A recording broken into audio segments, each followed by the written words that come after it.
What's up, YouTube, tube?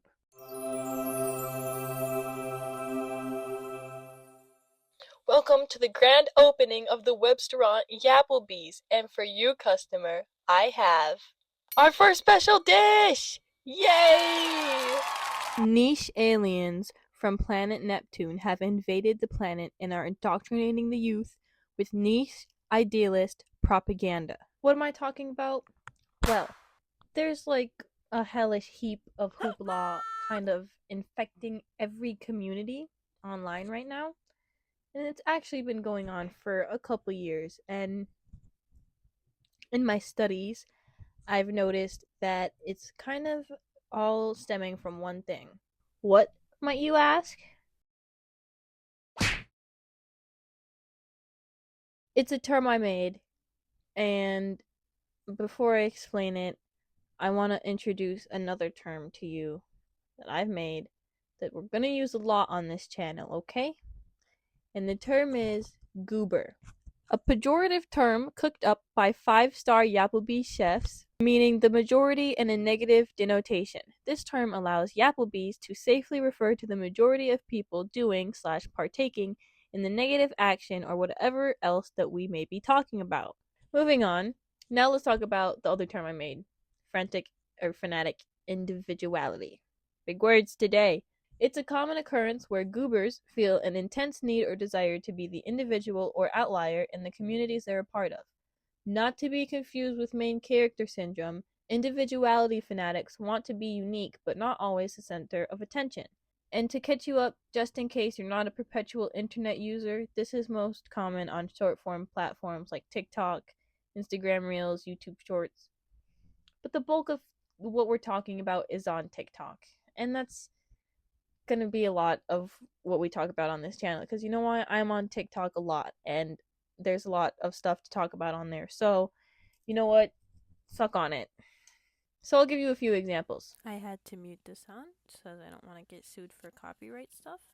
But these are examples about what I'm talking about, and some stuff I agree with, and some stuff I don't. Anyway, this kind of competitive fan culture has only been growing over the years and it's pretty harmful, man.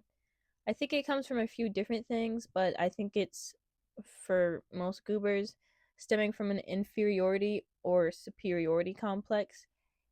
If you don't, because there's a lot of like, it's kind of just thrown around, but let me tell you what that is so we're not just dancing around with buzzwords, okay? They are terms originally recognized by early psychologist Alfred Adler. He stated that both inferiority and superiority complexes are deep reactions to senses of inferiority and are often referred to as two sides of the same coin. I think when goobers consume content online and they see people they deem as cool or attractive, confident, or different, they feel jealous, inferior, or like they're missing out. And that, what do we call that? FOMO. It's called fear of missing out in case you're old and don't understand abbreviations that we use. Anyway, sorry, that wasn't a dig.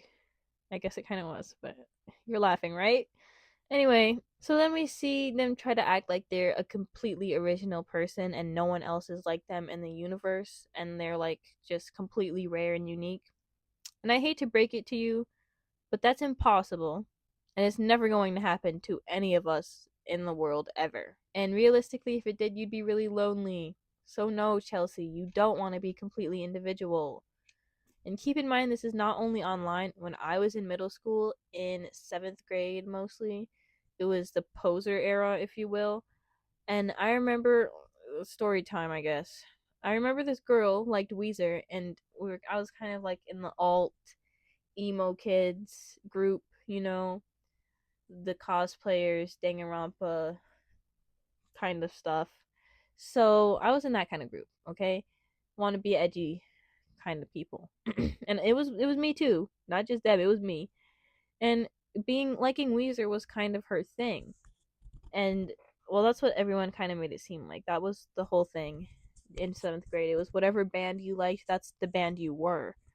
So anyway, one of my friends asked her to name 5 songs by Weezer, and she said something like, "I only like this song," and I remember she cried, and then like she left the classroom, and it was literally because we fucking bullied her for not liking Weezer. For not, I don't know, it was stupid. And then I got shit for not knowing Metallica songs or not knowing Kitty songs or Deftones songs. You know, I'm not sad about that. I kind of deserved it because I did it to other people as well. But you know, none of it was. It was not any of it was good. So don't do that, you guys. It's a shitty way to act towards people. You know, and music is never that serious. And even if it was, you can just be kind. Because in your next life, you might be the people you make fun of's toilet paper. Anyway, look at this. This is the shitty evolution cycle I've concocted of fanatic or frantic individuality on the internet. So let's break it down. Please keep in mind this order is only the way I saw things get popular. So it went from poser to niche to performative to LARP, okay? And all of them were words that meant something beforehand, and then like kind of the people they were meant for started using them. And let me explain that a little better. Poser first was meant to be like a person who's a jerk about the stuff they listen to, like the Name 5 Songs people. Those were the posers. And then they picked it up and they started using it to call the people who can't respond to the Name 5 Songs posers. And then it was niche. We used niche to describe underground stuff that we wanted to get more traction, and now it's used for the opposite. And it's used by the people who want to gatekeep.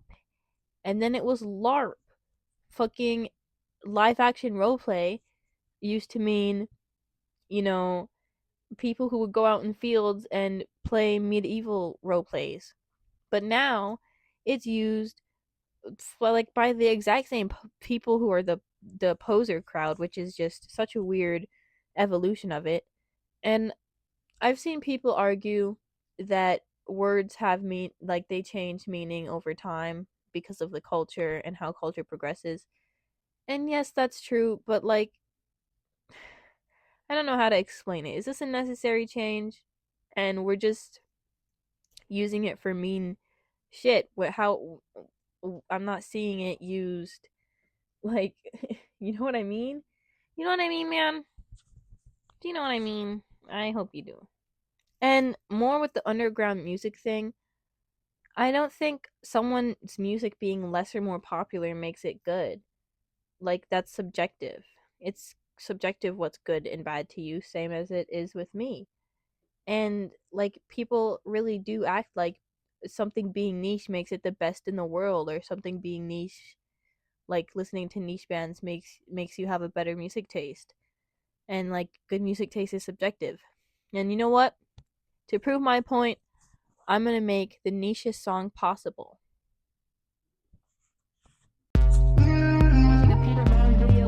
If I say H3, will I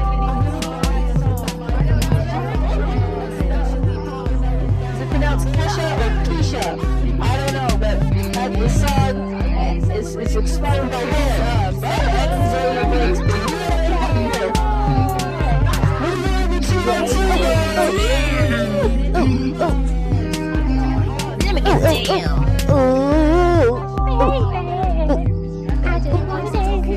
Is that fair use, please? Break it down. Why is it so hard to hurt?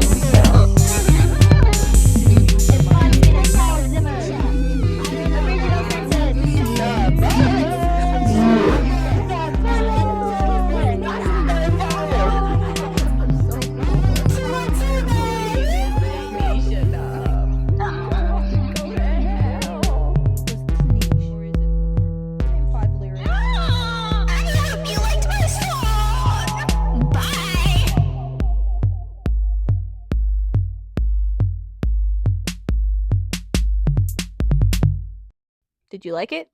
No? Well, it's not meant to be good, so shut up. But yeah, don't be an asshole, man. Being more or less niche doesn't make you cooler or like a better person. You know, be kind, have integrity, try to be understanding. I think that's pretty cool. So, bye!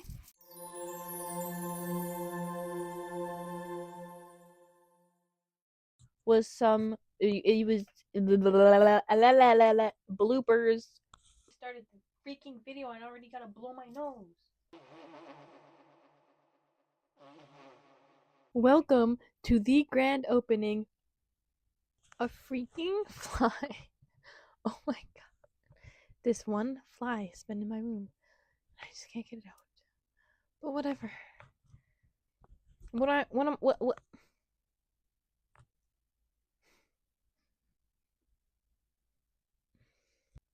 That was a hard read, you guys.